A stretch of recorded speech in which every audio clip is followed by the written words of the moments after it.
Para sa akin, ito na yung pinakamurang napuntahan ko na campsite dito sa Dingalan, Aurora. Dito sa spot na to ay mahina lang ang mga alon. Ano, game? Tara, biyahe tayo. Ngayong 2024, ito ang first ride namin. Nagpagas na nga muna agad kami at lahat ito ay full tank dahil mahaba-habang biyahe nga pala to. At habang inaantay na din namin ang iba pa naming mga kasamahan. Let's go! Dito nga pala kami nag first stop over dito sa pa-bypass papunta ng Santa Rosa, Nueva Ecija. Dito na din namin inantay yung iba naming kasamahan na naiwan. Anong oras na ba? 3 a.m. in the morning. From San Miguel, Bulacan to Dingalan, Aurora ay 2 hours mahigit ang biyahe. Nandito na nga kami mga par sa Tanawan City Lights. Sobrang dami namin dito at hindi ko to expect. Masaya-sayang biyahe to. 6 a.m. in the morning, nandito na kami sa Gabaldon. Pinalipad ko lang sandali yung ating drone para makita natin ang ganda ng view dito. Hindi na din kami gaanong nagtagal dito dahil iniisip namin yung isa namin kasamahan na nasiraan. Nasiraan kasi yung pinsan ko si Bunso kaya kailangan naming humanap ng shop na pwedeng pagpagawa nito para naman makahabol sila sa amin. Bali 20 katao nga pala kami dito at karamihan dito ay mga pinsan ko at tito ko. Umalis kami sa aming bayan ng San Miguel ng 2 a.m. mga par at dumating kami ng 6 a.m. dito sa Gabaldon. Medyo mahaba-habang oras yung nawala sa amin pero ang mahalaga ay safe ang bawat isa sa amin. Although merong mga nasiraan pero importante ay walang naaksidente sa amin. Yun naman ang aming dasal bago kami umalis at mag-ride. After 15 minutes nag-gear up na nga kami at sinenyasan ko na tong mga kasama ko na mauna na sila. Dito kasi ako umaalalay sa kanila sa likod at yung tito ko naman sa harap. Para din makuhaan sila ng video pang memories at pang my day na din. Ito mga par, babiyahe na rin kami para makahanap na rin kami ng shop na pwede naming pagpagawaan nung isang nasirang Mio ng aking pinsan.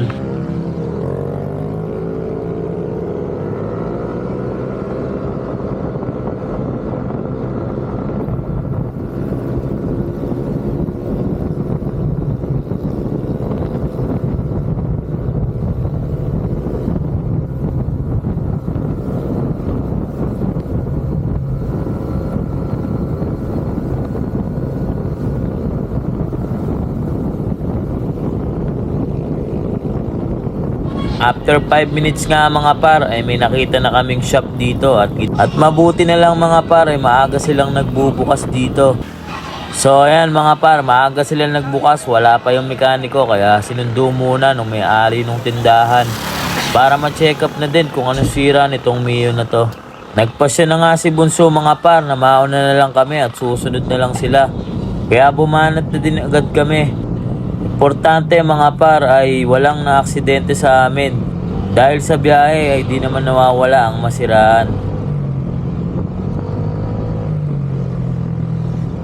Dito sa part na to mga par ay sobrang ganda ng view dito, napaka-solid na mga tanawin.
Dumating kami sa Dingalan mga par ng 8 AM in the morning. Nandito na kami sa butas na bato. Sa part na to ay talaga namang sulit na sulit ang pagod namin sa biyahe.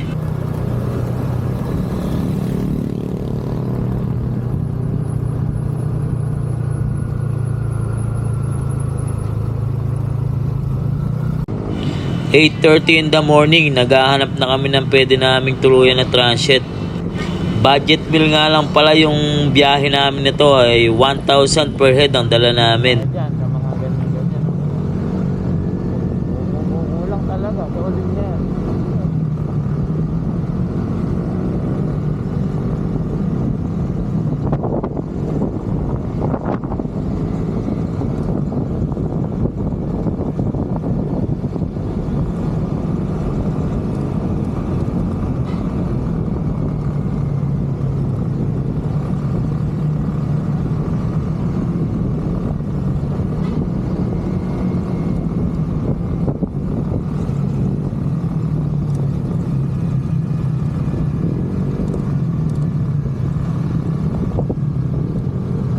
Wala na.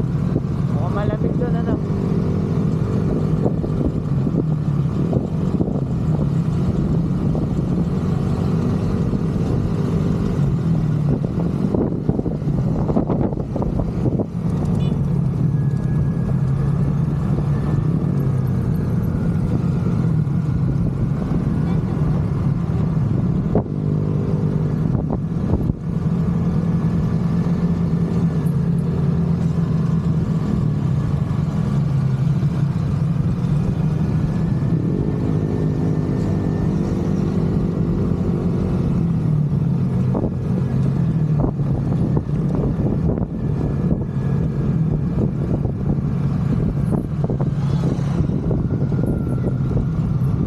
Andito na nga kami mga par sa Matawi, sa Dingalan, Aurora. Dito mga par, sa spot na to ay napanood ko na to sa isang vlogger na si Kuya Mau.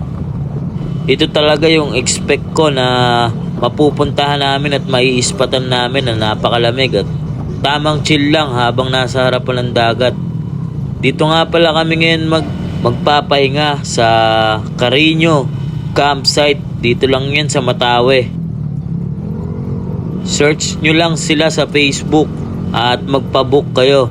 Kasi kami walk-in lang ang ginawa namin kaya hindi kami nakakuha ng mga kwarto nila dito at nakapagrenta ng mga tent nila. Pero may dala naman kaming hammock ang bawat isa sa amin. At yung iba naman ay mag-uuwian lang din kaya hindi na din sila nakapagdala ng mga gamit nila. 100 pesos nga pala mga parang entrance dito. At ang pag-rent naman ng overnight sa tent ay 800. 25 pesos naman ang bayad kung gusto mong magkabit ng hammock sa mga coconut trees dito. Kung tamang chill naman ang hanap mo mga par ay tamang-tama lang ang 1,000 na budget mo para sa biyaheng Dingalan. From Bulacan to Dingalan. Eto nga mga par ay napagdesisyon na namin na dito na kami umispat at maglatag na kami dito para makakain na rin kami. At mahaba-haba ang naging biyahe namin.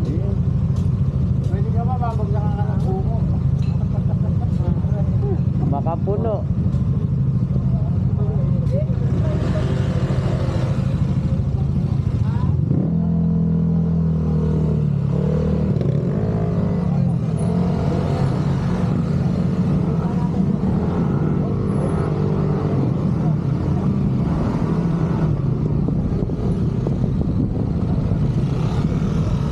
Nakapasok na nga kami dito mga par sa campsite.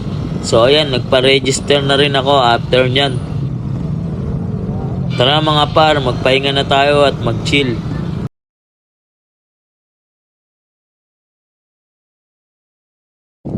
Hanap muna kami ng tinumis na usap. Yan nga pala yung ano. Bali 120 nga pala yung entrance, sa akin yun na lang babayaran. Guys, kung alam nyo lang yan guys, nag-ligaw kami dito guys. Oh, sila ba yun? Ang oras na yan mga par, gutom na kami at maghahanap kami ng karinderyang malapit dito. Pagtapos namin kumain sa karinderya mga par, eto nga, bumalik na kami sa campsite para makapagpahinga at makaidlip na rin ng konting oras. Nang makapag-recharge na kami mga par, ayan, may energy na. Ito, nag-umpisa na kami maggala-gala dito.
Dito mga par, naramdaman ko ulit ang pagod, kaya yan, nahiga muna ako sandali.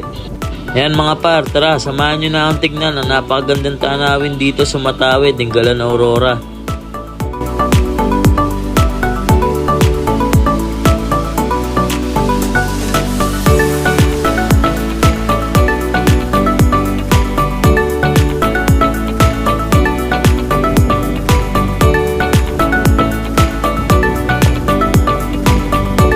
Nandito tayo ngayon sa Matawid, Dinggalan.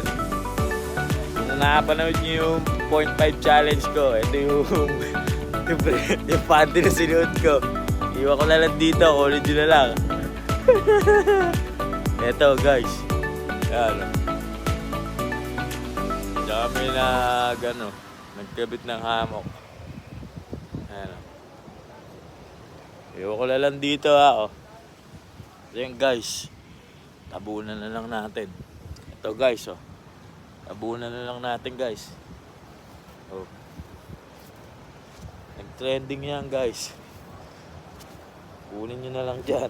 Sumapit na nga ang gabi mga par dito sa Carreño campsite. Sobrang ganda pala talaga dito lalo pag gabi. At sobrang lamig din ng panahon.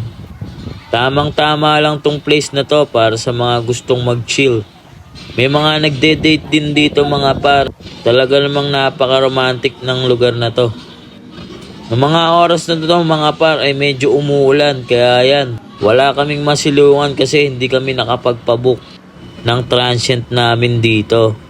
So wala kaming magawa mga par kundi talagang magtiis sa ambon-ambon at magbaklas kabit ng mga hammock namin. May paambon-ambon pero hindi na rin nila napigilan yung pagod namin sa biyahe, kaya ayan, nakatulog na kami at maaga pa kaming gigising ng 4 AM in the morning. Doon, bounce na kami. 4 AM, biyahe na agad. Pagdating nga namin dito sa Gabaldon, binalikan namin yung iniwan naming nasirang Mio ng aking pinsan. Thanks God naman at nabuo nila. At pagkatapos nun ay nag-breakfast na rin kami dito sa Arco ng Gabaldon. At nagpalipad na rin ng drone para makita ang morning shot dito.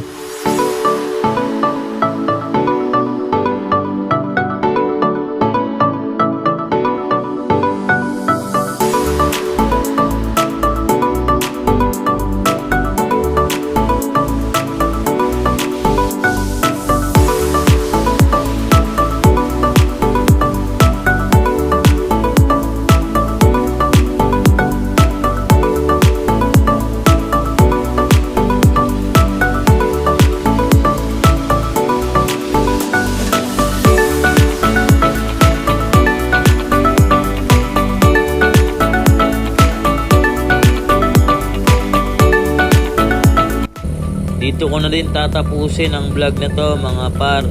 Ano pa hinihintay nyo? Kulayan nyo na yung drawing nyo na right ngayong 2024. Puntahan nyo na yung pinuntahan naming solid na campsite sa Carreño campsite. Dito lang yan sa may Matawe, Dingalan, Aurora. Pa-like, follow, and share lang mga par for more videos. Hanggang sa susunod na vlog na lang ulit mga par. Maraming salamat mga par. Bye-bye.